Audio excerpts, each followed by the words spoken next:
Diz o profeta Ezequiel que nos últimos tempos Hashem tomará uma vara e colocará nessa barra a casa de Judá. E depois pegará outra vara e colocará na casa de José, este José aqui, e depois juntará essas varas e serão uma só em sua mão. Quando isso vai acontecer? Quando terá lugar a redenção do reino de Israel?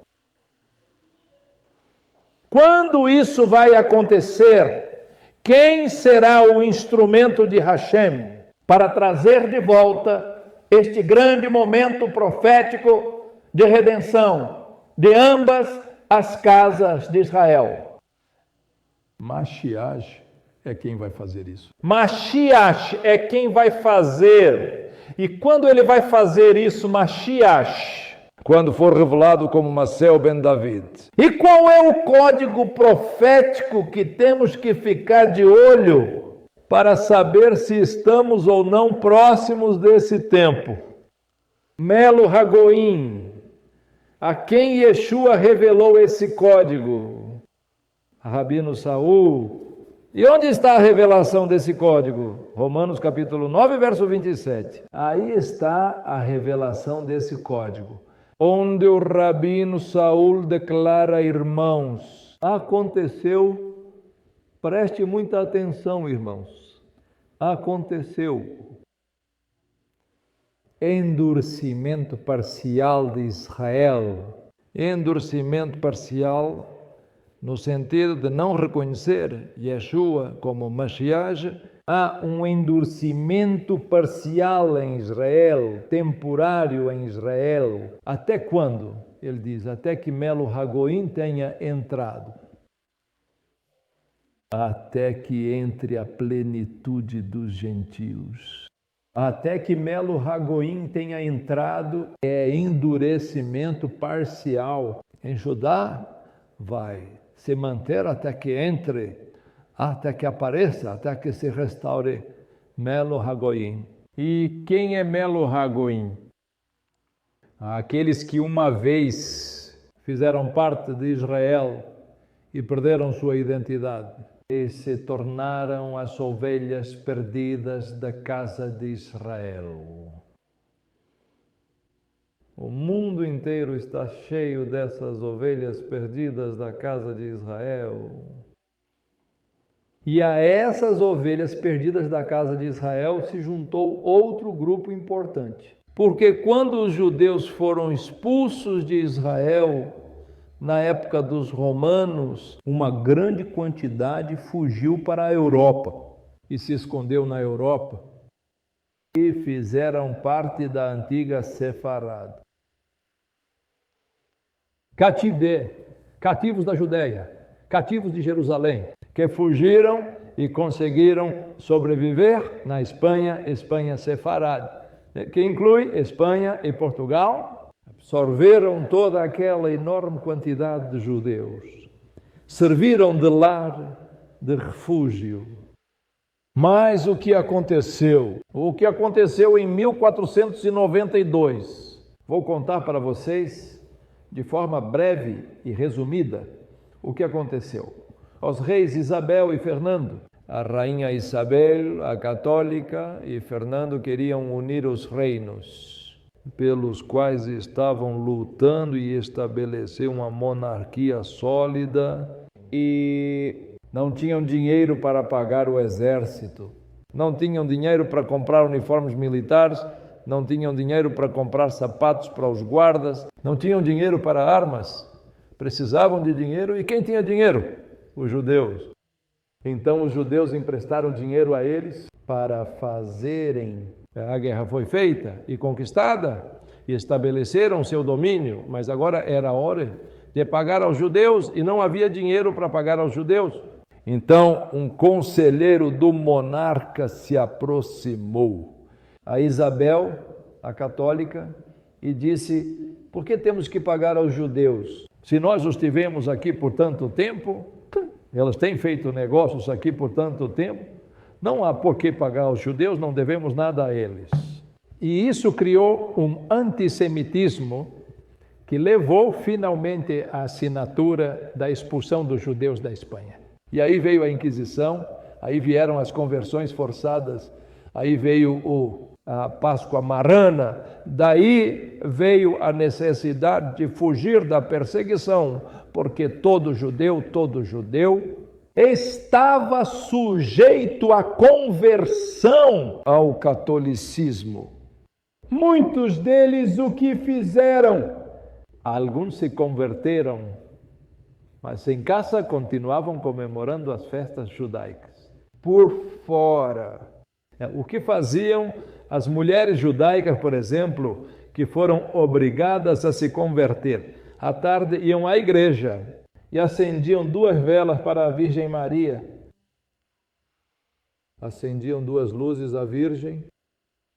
Os padres diziam, veja como ela está bem convertida. Mas em seu coração, ela está ensinando as 2 luzes do Shabat.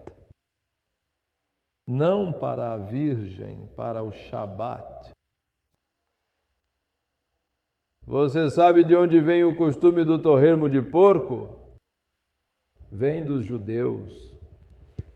Segundo uma tradição, os judeus inventaram o torresmo de porco na Espanha. E por quê? Porque nos obrigavam a comer porco. Nos obrigavam a comer carne de porco. O que os judeus fizeram? Com o objetivo de tirar o máximo de sangue, o máximo da gordura, eles fritavam de novo e saiu o torresmo. E hoje em dia as pessoas não têm ideia de que o torresmo é uma invenção judaica para escapar daquela circunstância. Ou seja, por fora eram cristãos, por dentro, escondidos, eram judeus e praticavam coisas judaicas. Alguns fugiram, deu-lhes tempo para sair. Outros tiveram que se esconder da perseguição e aos poucos foram perdendo suas práticas, perdendo seus costumes, são chamados de anusim, os espiritualmente violados. Então, uma história impressionante que temos aqui. A América Latina está cheia de anusim, homens e mulheres que têm ancestrais judeus e não sabem, são ovelhas perdidas da casa de Israel. Ovelhas perdidas. E o que disse o Rabino Shaul? O endurecimento de Judá será parcial até que entre quem? Até que entre a plenitude dos gentios. E onde está? Quem são? Quem é essa plenitude dos gentios? Descendentes das tribos de Israel, que vagaram pelo mundo e perderam sua identidade, perderam o Shabat, perderam as festas, perderam tudo, tornaram-se gentios. Mas, em nossa Parashá Korach disse, todo Israel é santo para Hashem. Isso se perdeu e cabe a nós corrigir isso e trazer de volta para que a redenção possa ser consumida diante de nós de forma kasher. Não em submissão, mas em sujeição. Não em sublevação, mas em obediência. E os resultados vão ser extraordinários. E os resultados vão ser maravilhosos. Qual é o chamado que nós temos? O que é a voz do shofar que temos anunciado no mundo por quantos anos, Tony? 1993. Desde 1993. Conte uma história. Quantos anos já se passaram? Ensinando esta verdade em todas as nações. E hoje, depois de praticamente uma geração, estamos vendo os resultados.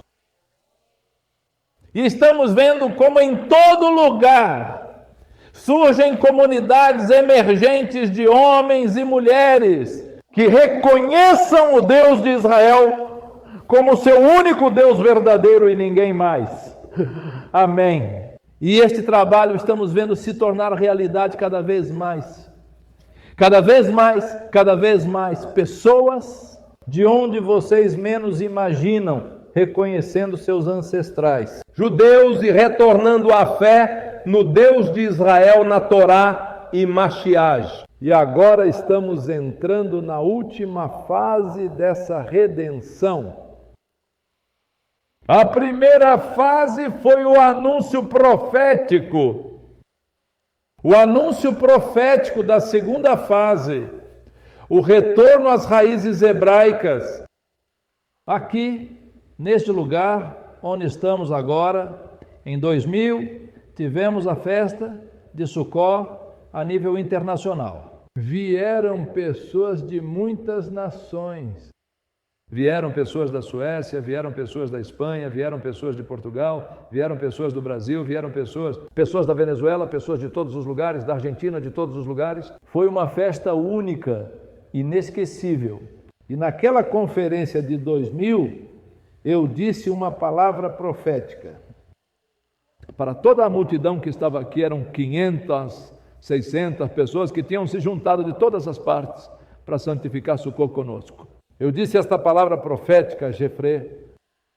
Vocês veem esta festa de Sukkot aqui extraordinária. Virão dias, quando esta festa nunca mais será aqui. Mas em cada país, o lugar em cada cidade vão se levantar comunidades que amam ao Deus de Israel e que restaurarão as festas do Deus de Israel no meio deles. E nós estamos vendo isso. Essa foi a segunda fase. A primeira fase foi o anúncio profético, o shofar que esteve tocando.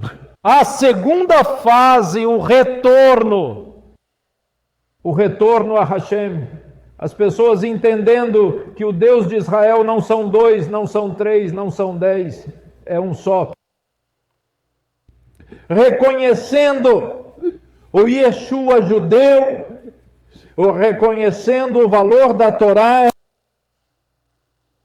como norma e vinculativa para todos nós, de acordo com o status a que cada um pertence. E agora entramos na terceira e última fase da redenção. O retorno à terra de Israel. Dizem os profetas, eu os buscarei entre as nações, derramarei sobre eles água limpa, vou limpá-los de todos os seus ídolos, limparei-os de todas as suas impurezas, e derramarei meu espírito sobre eles, farei que andem em meus preceitos, igual aos meus mandamentos. Eu os retornarei à terra que jurei a seus pais que lhes daria. Hoje, todos nós, e o que representamos nesta casa, estamos vendo com nossos próprios olhos esta grande redenção. E essa grande redenção é o que vai retificar o pecado de Coragem, porque está se levantando uma geração que não vai se rebelar contra Moshe Rabbeinu, que não vai se rebelar contra Mashiach, mas que vai exercer o sentido da obediência à palavra profética mais segura que recebemos. E é por essa palavra profética que esta redenção e este grande tikkun vai acontecer. Felizes aqueles que foram chamados para fazer parte disso. Felizes aqueles que foram chamados a ter a honra de fazer parte deste momento final de redenção, porque será justamente neste cenário que o céu não impedirá mais. Aquele que estamos esperando, Sua Majestade e a Sua Hamashiach, que vem como Mashiach ben David, em poder e glória. Amém.